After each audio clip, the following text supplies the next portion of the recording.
Good morning, everyone, and happy Thursday. We're going to let folks join us for a little bit, and we'll be starting our AAPI community and mental health live chat shortly. So hang tight. We'll get started in just a few minutes.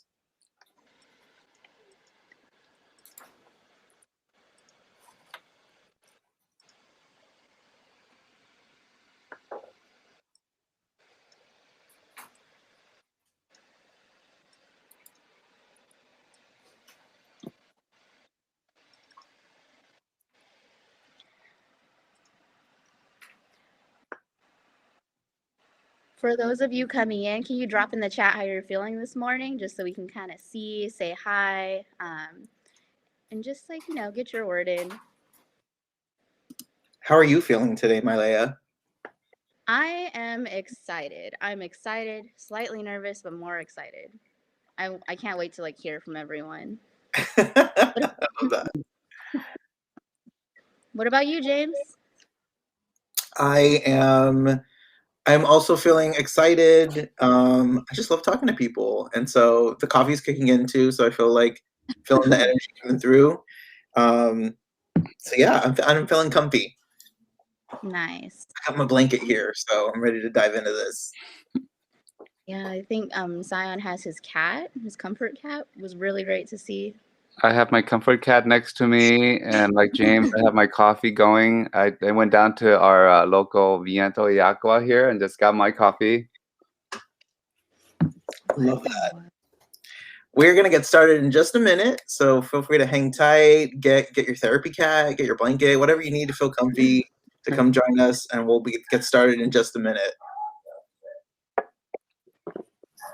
Mm-hmm.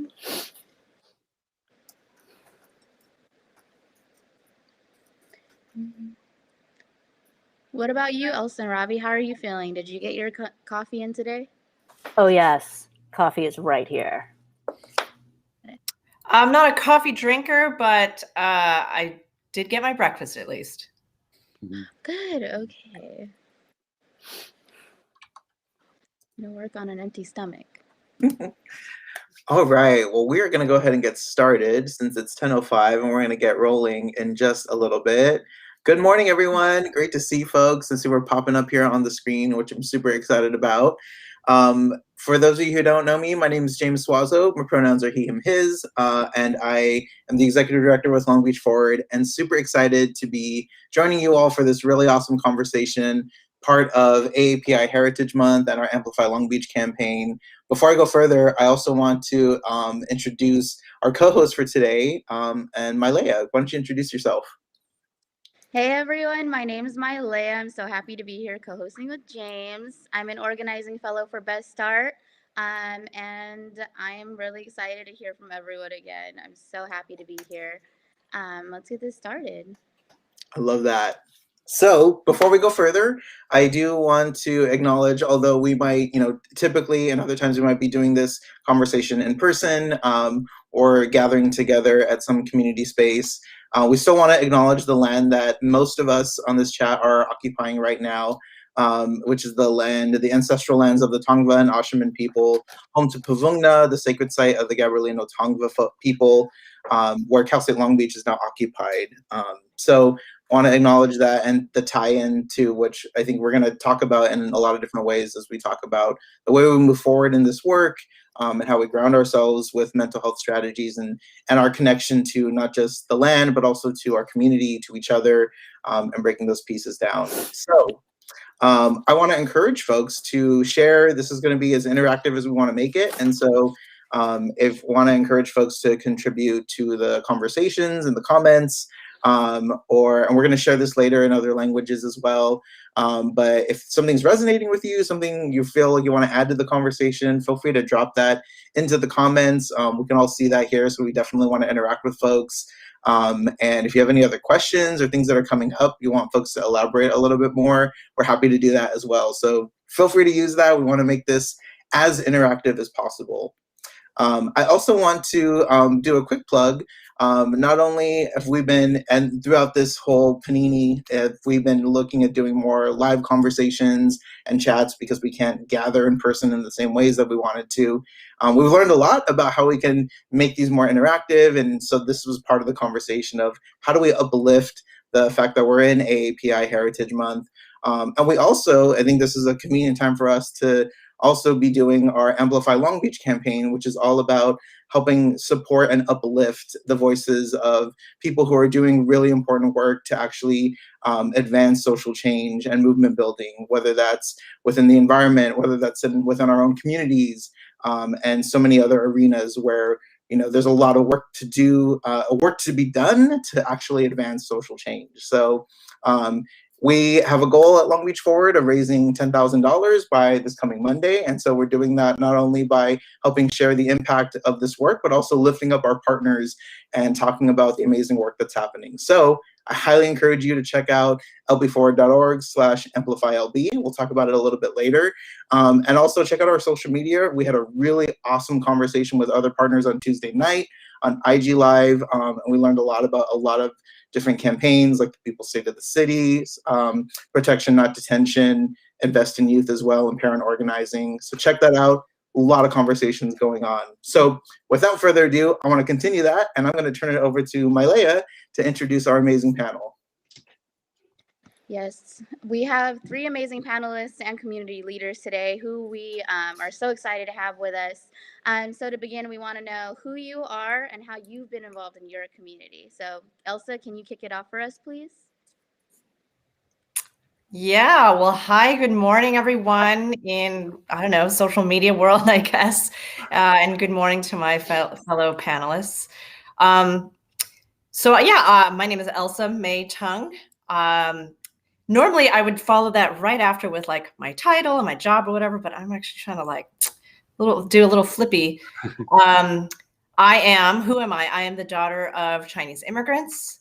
I'm a sort of SoCal born and raised, but also like East Coast hybrid. I spent a lot of formative adult years on the East Coast.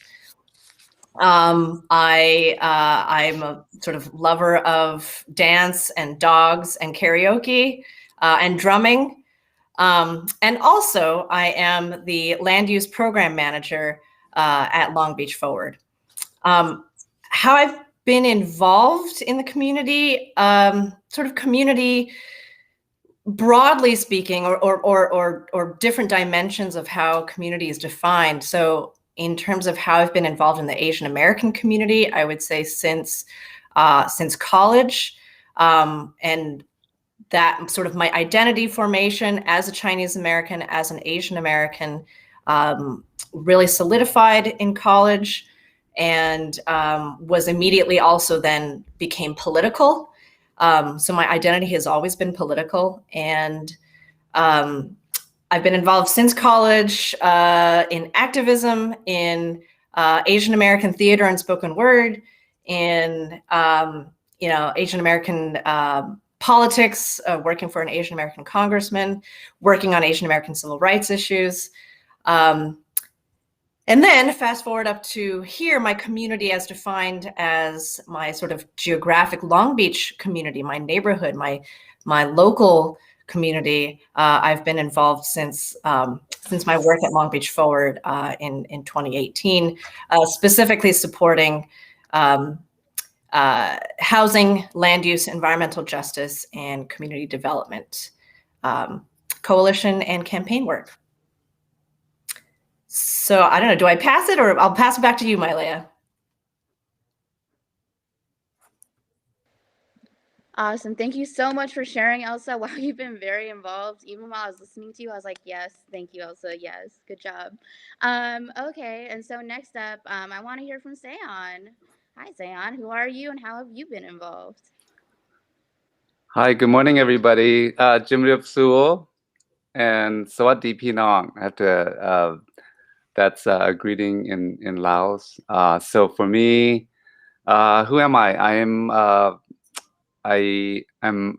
creator. I'm an artist in the community. And I came to this country as a refugee with my family. So I'm one of the first waves of immigrant refugee from Cambodia.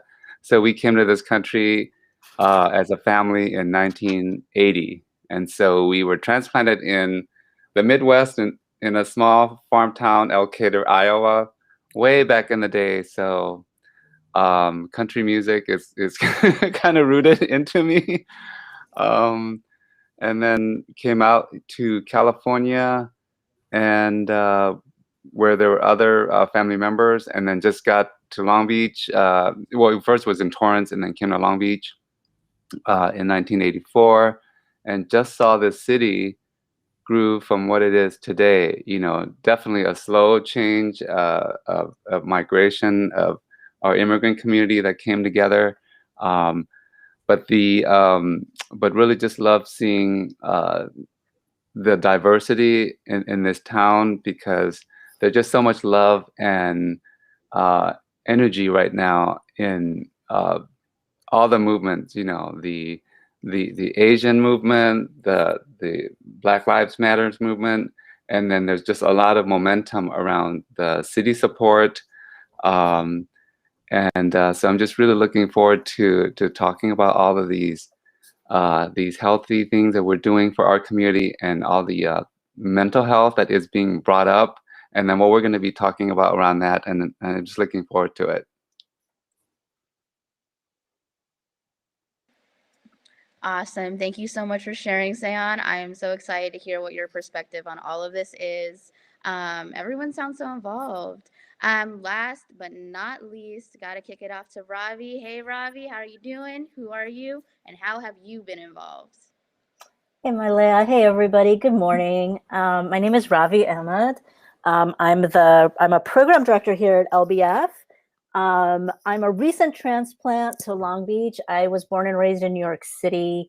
And I think, like a lot of us, talking about stories of like migration and of a sense of identity that's complicated, right? So like we've all talked about place, which is really important, and time, and like generation. So I'll follow that up with saying that I grew up in the 1980s in New York City. And so that was a pretty ugly time in a lot of ways. So whether it was, the kicking off of mass incarceration, right, in a very, very serious way. And then 20, 30 years later, I'm now starting to really, or have over the last several years, been working with people who've been in prison since then, right? And coming out now. And so how that transforms our communities and our sense of relationship. I've also spent a lot of time in the Deep South and really been formed by those relationships.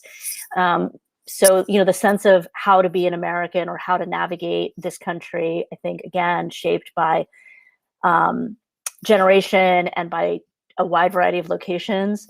My parents are also, my family in general is really strange among South Asians, in that we are actually from a broad range of people.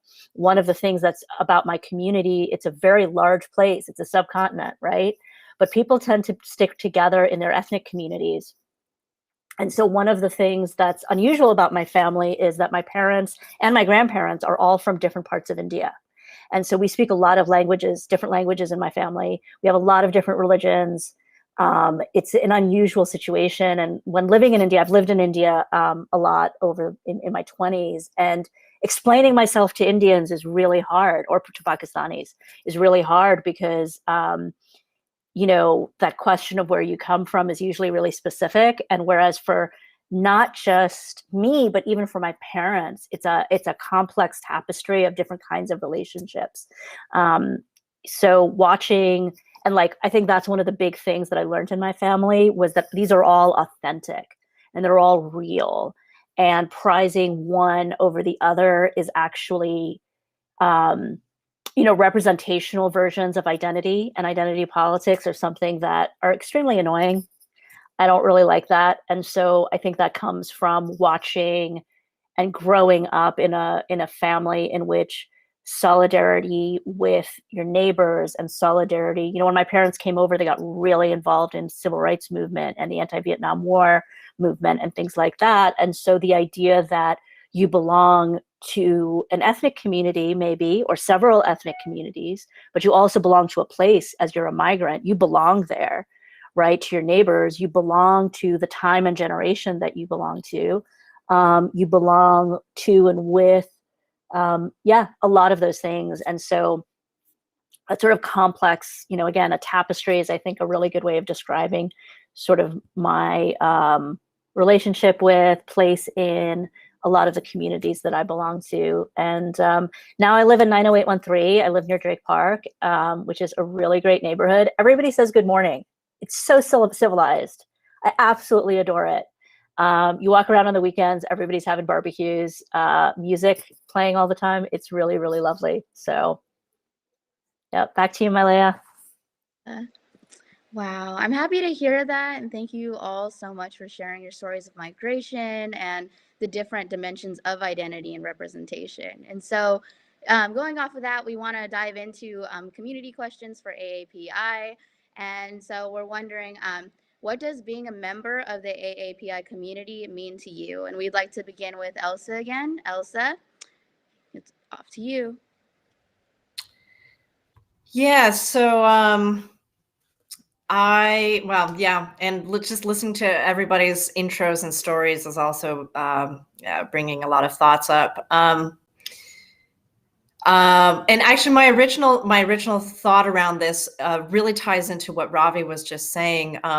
Repetition around the word belonging and what that means. And so, what does belonging to the Asian American Pacific Islander community mean? It means both having like a sense of the broad, but also knowing that there's there's a lot of complexity in going deep. So, the AAPI, Asian American Pacific Islander community, is just incredibly complex, incredibly diverse into itself. The Asian American identity wasn't actually formed, in terms of like sort of social political terms, I believe until sort of the Black-led civil rights movement, like following the Black-led civil rights movement in the 1960s. And so what does Asian American Pacific Islander identity really mean? It's belonging to this greater community of folks who some do look like me and some don't look like me. And what does that mean? Those differences. And sort of knowing that there are, I feel like I'm repeating myself, but just knowing that there are incredible similarities and certain universalities, but also deeply, deeply complex differences in language, culture, just within, as Ravi was saying, and as all of us are talking about, within our sort of, I don't know, I don't want to say countries of origin, but within our countries of ethnic background or countries of heritage, there's incredible complexity. I say I'm the daughter of Chinese immigrants. What does that mean? My family was, they were born, my parents were born in China and relocated to Taiwan as babies or as small children following Civil War in 1949 and the Communist Revolution. And so they are Chinese immigrants who grew up in Taiwan as also sort of immigrants in a sense, and then became immigrants to the United States in the late 1960s as actually grad students, and they met at UCLA. So yeah, I mean, it's this complexity of place and migration and generation, like all of these things that Ravi touched on too. Like the belonging is there is a sense of belonging, but there's also a sense of, wow, there's such vastness in the history and in the difference of experience.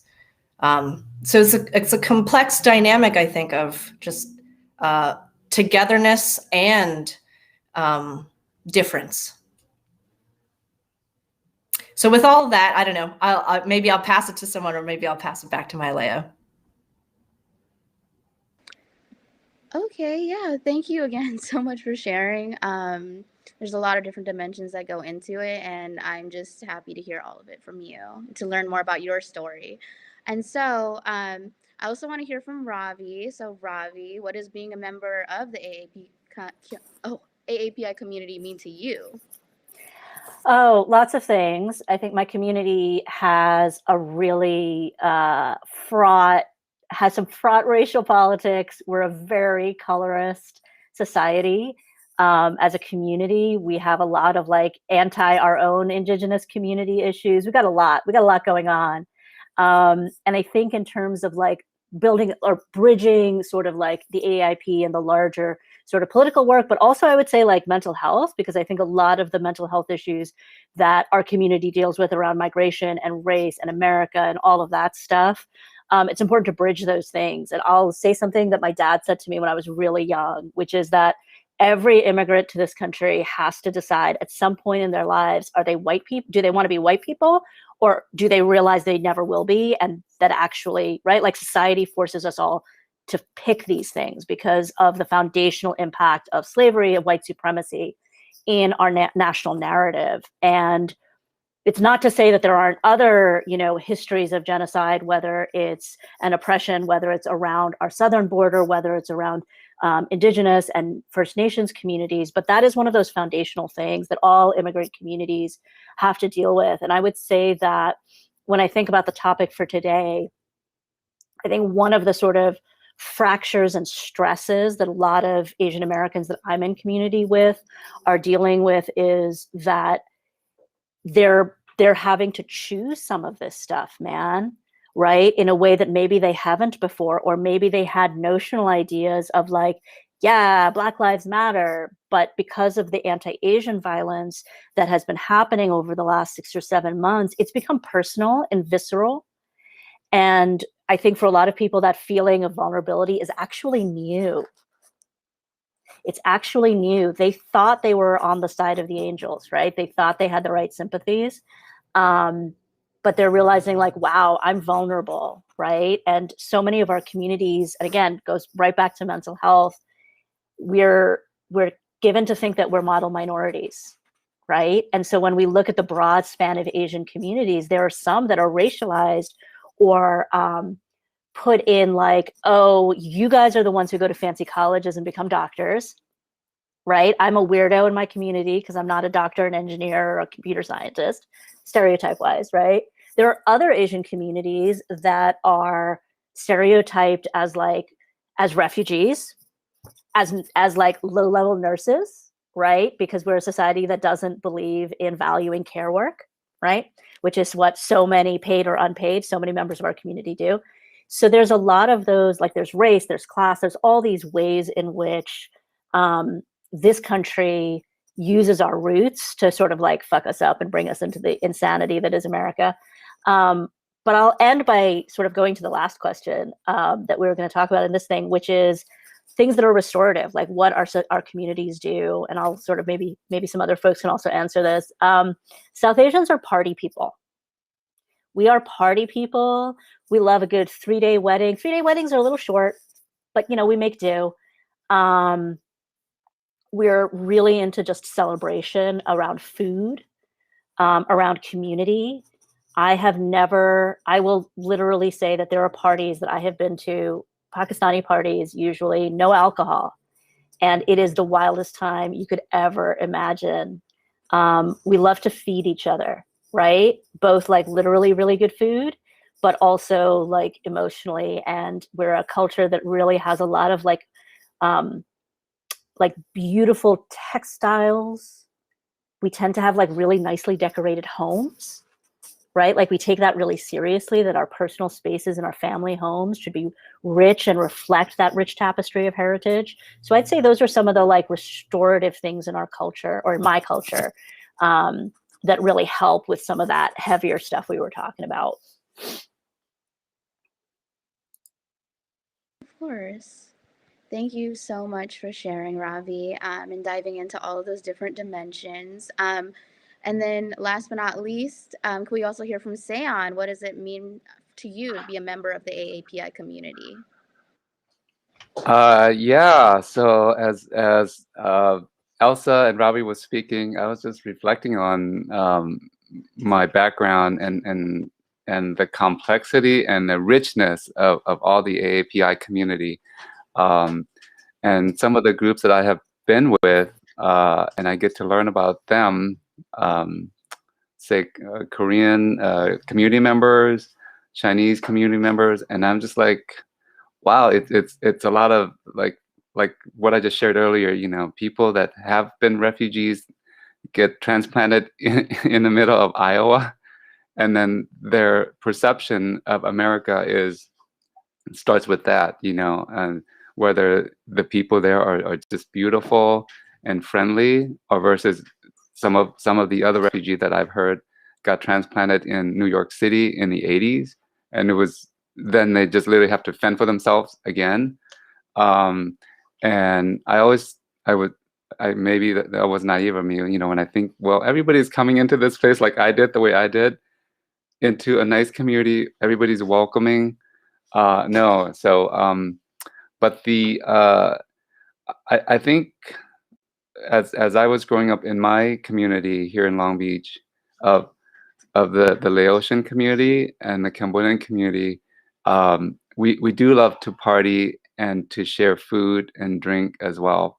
But there still is also that pride of national pride, as I was growing up with folks my age, that at the time perhaps they did not want to become a citizen because they didn't want to like give up their identity as Cambodians. Perhaps because it's kind of like, what, you're turning your back on your country because now you're taking on the identity of being American citizens. And there's this kind of like turning your back, or just like I'm not going back to my country because of what have happened. But that also goes on to recognizing the events, the trauma, the loss that many people have experienced during that time.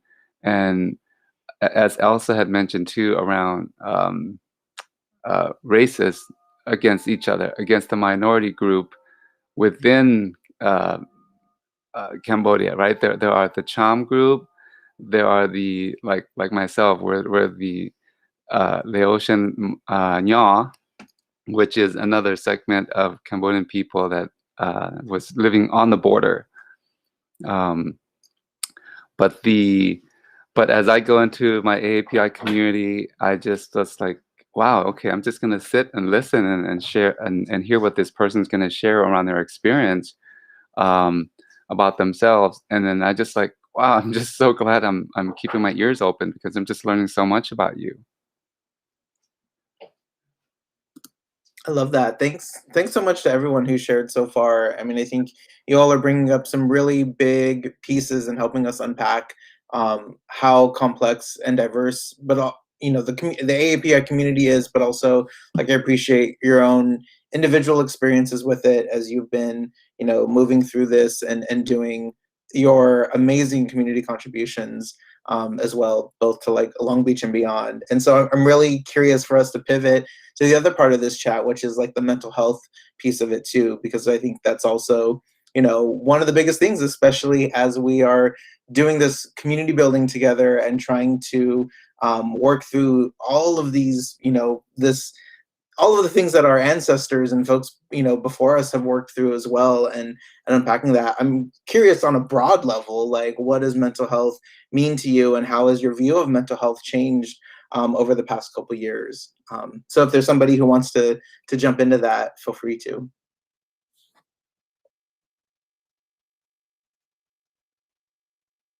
Yeah, go ahead, Sion. Yeah, so for myself and my community, I'll just step back a little bit about talking about mental health and admitting that there's that one has been hurt, one has been abused, or lost a loved one. To admit those things could be like a stigma associated with it.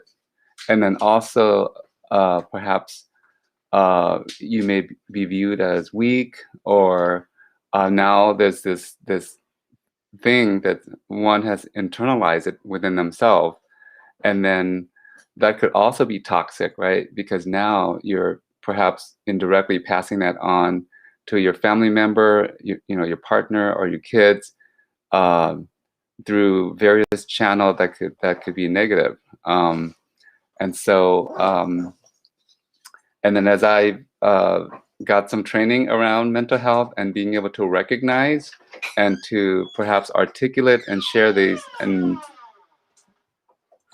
finding ways to heal from that, whether healing is through, like I have my cat that is sitting back there, a therapy cat. Her name is Shushu. And to be able to also identify or even ask for help, right? There's like different phone numbers out there, suicide prevention lines that you could talk to. Even texting out there, you know, you can just reach out for help that way. But definitely to be able to also to know that, sorry, I'm going blank here, but to also know that it could be a little crippling. You know, sometimes you feel like, oh, you can't even move on because now you're like, you feel hurt, or you feel stuck and you feel alone. But definitely those things will pass, whether you go out and then go for a walk, perhaps visit a friend, and a lot of these things you can just shift your energy, and to be able to perhaps go deeper, and then to ask somebody for help, and even to go into like counseling. Yeah, that's Sorry, I was rambling there a little bit. Oh, no, I mean, I think that's what I appreciate is so organic about this, right? I appreciate you just being able to share that. And I think what you lifted up reminds me about what Ravi was sharing earlier about, I mean, this context that we're in, right? With the rise of, you know, or this movement of Stop Asian Hate, right? And so I'm thinking, you know, and wondering, Ravi, like, how do you see mental health impacting the AAPI community, especially in light of the rise of COVID, right? Going through this panini, and like us, you know, and then this whole movement where we're having these conversations about, you know, the impacts of Asian hate and like what we do to counter that, these anti-racist, the work happening to counter that as well. Sure. I mean, I think one of the things about crisis is that it forces decisions, right? It forces people to take sides. It forces people to show up or not show up, right? And I think those kinds of moments of clarity are a path forward through some of this stuff, right? And so knowing where you stand in the large, like when we're talking about like that sort of, you know, the Stop Asian Hate things that we're doing, so we're seeing so much and participating in that organizing and that advocacy and social media sharing and all of that. So much of even just like talking about identity happens at the level of discourse, and a lot of the anti-Asian violence and even COVID and its differential impacts on different communities are sort of an intrusion of reality, right? Like this is a material reality. You're going to die, right? Like if you live in this zip code, you are this much more likely to get COVID, right? And so on. And so it forces people, I think, to look at what the world actually is. And so through that, and like so much around mental health, I mean, there are biological components, right? And just medical things, right? I'm somebody who literally took a pill and my bipolar is gone. Like it's just gone.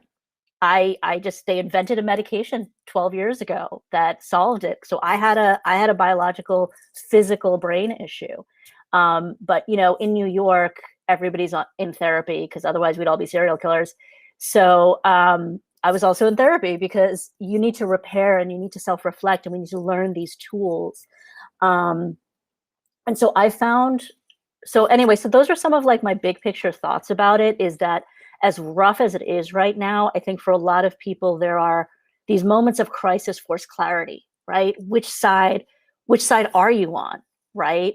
which side do you live on? Do you no longer have a choice about, you can't just choose to pretend that you're a white person and you can, have those aspirations of getting out of the people of color category, for instance. And so therefore, who are you loyal to? Who is loyal to you? Who has shown up for you in moments of crisis? And I think that's a lot of the real power of the intersectional analysis that BLM brings to so much of this, is that, yeah, it says Black Lives Matter, but as you live into that larger movement, you realize that what they are really talking about is a substantive sense in which all of our lives matter, because they're bringing in deliberately so many issues around gender and sexuality, around other communities and race, and opening up, again, I'll go back to that question, like, are you white or are you Black? Like, there's a really blunt part of American racial politics. And BLM is, I think, it's a really exciting movement, because it's not just about a single situation or a single policy platform. It's looking at sort of really changing worldviews. And in that context, it gives context for defining and naming pain, as well as a space to create those healing practices and relationships and different kinds of community that can get us through those struggles. I love that. Thank you for tying that in, and also just sharing your own vulnerability and journey with that. Elsa, I really want to get your voice in here too, just around these mental health impacts in the AAPI community, and I think this landscape and where we improve from here too, right? Yeah. Oh my God, just so many thoughts. Yeah, and this is not enough time and space to kind of unpack everything. But I think for me, mental health means wholeness, a sense of wholeness, not necessarily happiness, certainly not necessarily happiness all the time, but wholeness and fullness, to be able to be, exist, and express your full, authentic self. And there are, as Sion was mentioning, incredible and deeply held stigmas around that, or around seeking help if you do not feel you're living in your full authentic self. But yeah, I want to tap into a couple of things that Ravi was saying around, the racial politics, Asian American Pacific Islander solidarity with Black-led movements, and also that it's. I'll go back to the word complex, because it's incredibly complex. The Stop AAPI Hate leads movement is an important movement, because often our hate and our pain and our violence is invisibilized. So it's an incredibly powerful movement to visibilize it, to make it visible. But also, there's not necessarily an inherent solidarity with Black Lives Matter or with Black-led movements. And that comes out of a much, I think, deeper level of consciousness. And I'll just point to the recent, because policy legislation often tends to be reactionary. And it is so in this case that Congress just passed an AAPI hate crimes bill. Many in the Asian American Pacific Islander community are praising it, lauding it, but many are not. Some are not, or many are not. In the way that it, and I haven't looked deeply into this legislation or whatever, but what I know is that it relies on the current day carceral system, policing, prison industrial complex, to monitor and prosecute hate crimes. And so what does that mean? Like, yes, we are being targeted more, I think, consistently now. It's way sort of wider in terms of geopolitics, in terms of the rise of China, confronting US global hegemony. So all of that, but like, yes, we are being targeted, and we need to understand and combat that. But is the solution, is a policy solution or a systemic solution to integrate more deeply into our current incredibly broken carceral system? And so to that, I would argue no. And so it requires just a lot of examination, critical examination of who we are in our white supremacist political system, political social system, and how we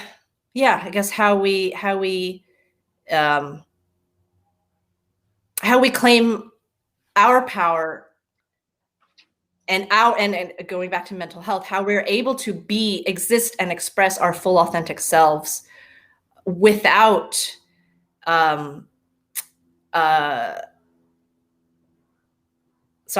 we're able to do all of that without also dismantling the systems that oppress all of us. And I don't think we're able to do that without dismantling the systems that oppress all of us. Thanks, Elsa. I think that's a great way to tie in all the different pieces that you all are lifting up, because I think there's all these like big structural pieces, right? And I think that's key for us to help contextualize both where we're at in this moment, especially hearing from you all with regards to the AAPI community, thinking about the mental health piece. So I'm really curious to like what, for folks who want to dive more into this, like what are the resources, like mental health tips or resources for the AAPI community that we can share with folks? So Mylea, do you want to share some of that? Yeah, of course. Okay, so to give a little bit of context, we wanted to pull some facts from NAMI, the National Alliance on Mental Health Illness, and so I'm going to show you a few facts from that. And so we pulled this from NAMI, as I said, and statistically, 7.3% of the U.S. population identify as AAPI, yet we have the lowest help-seeking rate of any racial or ethnic group to look for and receive mental illness treatment in 2019. And so there could be many reasons that this is caused. NAMI states that it could be due to systematic barriers to quality treatment, to accessing mental health care, and it could also be driven by cultural stigma and a lack of culturally relevant and integrated care. And so we brought up the model minority myth earlier. And so this is a stereotype that has a deceptive assumption that depicts us as uniformly well-adjusted, as attaining more economic success than other minority groups because of a strong work ethic, and to conform to social norms and excel academically. And as we stated earlier, there's a lot of different stereotypes that are tied to this, and this can actually be hurtful to our mental health because we're actually very diverse. And so this pressure created by this stereotype can actually prevent community members from seeking mental health care that they need. And so for the next slides, I do want to kick it off to Ravi and let you all know that there will be more resources dropped in the chat, and that NAMI itself has a great flow of resources on the site. And so Ravi, could you help me with this slide, the next, please? Sure. So one of the things that I think for many communities is really important, not just for AAIP folks, is cultural competence. We see this in so many different contexts, whether it's the refugee context, communities that are multi-generational in a way that that is unusual maybe in stereotypical mainstream America, and has a really important impact on health and support systems and all of those kinds of things. The migrant experience, language barriers, cultural competence is not just about translating stuff. So culturally competent care is a really big one for our community and so many communities. Awesome. Thank you, Ravi. And so, and then we also have questions to ask for culturally competent care. Ravi, can I have your help again, Yeah. please? Sure. So I think these are really good things for us to share, I think, on social media in general. When one of the things that's unfortunate about our healthcare system is we have to be really strong advocates. And so this slide is really gives some great tips about how to identify somebody who has a sense of cultural competence, who has some experience. So have you treated other people from our community? Is there training that you've done? Are there experiences? What is your own background? How do you come to this work? Your own self-reflection when you're evaluating the person that you're working with, right? Did you feel treated with respect and dignity? Did this person have a sense of like, were they thinking about and reflecting on and changing how they were communicating with you, right? To be more, as they were sort of learning what kind of a person you were. Is your provider willing and actually able to integrate your own cultural background, your beliefs, practices, your own sense of identity into the treatment plan? Do they understand what multi-generational trauma might be, for instance? Or do they understand that relationships are not just parents and children or just spouses, that we live in contexts of larger families? So that relationship with your mental health provider is really key. And their ability to respond to your actual situation is something you have every right to ask for, and absolutely should. Thank you so much, Ravi, for helping me with this. And I did want to kind of go back on the model minority myth again. There was something I did want to state, that though that we aren't tied to any one stereotype, that we don't have to feel like we have to fit a certain mold, and that even if there are struggles that came before us that we want to acknowledge, it doesn't mean we aren't allowed to reach out beyond ourselves too and get help. And if we need help, I want to encourage everyone to seek the help they need, and to know that it doesn't make them weak, it doesn't make them ungrateful, and in the end, it probably will help them feel better about themselves, and in many different ways. And so I really wanted to highlight that before we moved on. And so before we end today, I want to kick it off to James for some closing thoughts and words. And thank you so much, everyone. That was great, and we're going to share all of that on social media too. I mean, this will be up, but we really want to encourage folks to use those resources and those awesome tools too, that from NAMI and other folks that you were able to pull together. So thanks for doing that, Mylea. We're going to start closing out. I know the time has flown, and this is a lot of really great stuff. I just want to go around and give folks a chance just to share any other final closing words of wisdom, or any other thoughts that's just ruminating for you, or that you want to lift up again and amplify. And so I'd love to hear, Sion, if you have anything that you want to lift up. Yeah, I think it's this is a really great conversation. I think it's also really important to listen to people and not just judge them right away, because we really don't know what the person is experiencing. Whether there's some dynamics going on at home, or something that they have been carrying on, trauma that's been cumulative for a long, long time, and some of those things can fester in various ways. And just to be able to try to recognize that. I know it's hard when a person may not be trained to identify those signs, but definitely to be able to just give space and sympathy to that individual would really help. I also want to share resources in the group, and then hopefully Mylea can just share that through the site in the chat. Okay. Thanks. How about you, Ravi? Let's see. I think it's easy when things are tough. Well, okay. I think we all there's so much strength in community. I think that's what I would really want to say to folks, is there's strength in community, and relationships can be hard sometimes. So don't be afraid to ask for help, professional help, or just support from your network of family and friends. And there's strength to be found in community. Sometimes it takes a while to find the right community that can do that, but there is a lot of strength to be found there. Thanks. How about you, Elsa? I feel like I probably talked a lot about some heavy shit, so I just want to end on a note of joy and vibrancy. I love what Ravi just said about strength and community, and I think part of what it is to be API, Asian American Pacific Islander, and also belong to our own ethnicity is, man, our food is amazing.